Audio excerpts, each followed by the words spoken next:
Mahigit 20 establishmento na pala sa iba't ibang rehiyon sa Luzon ang nilooban ng grupong kinabibilangan umano ng 3 nakasagupa ng mga pulis sa NLEX. Ang kanilang modo sa pagtutok ni John Consulta.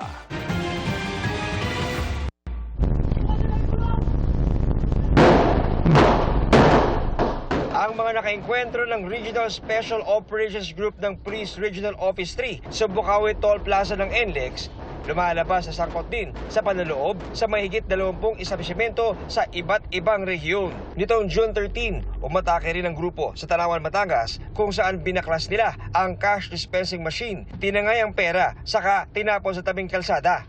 Sa Poso Rubio, Pangasinan, matapos tutukan ng baril ay iginapos ang mga inabutang tauhan at customer bago tinangay ang 300,000 piso. Sa Magalang, Pampanga, pinasok nila ang isang convenience store na target ang cash dispensing machine din.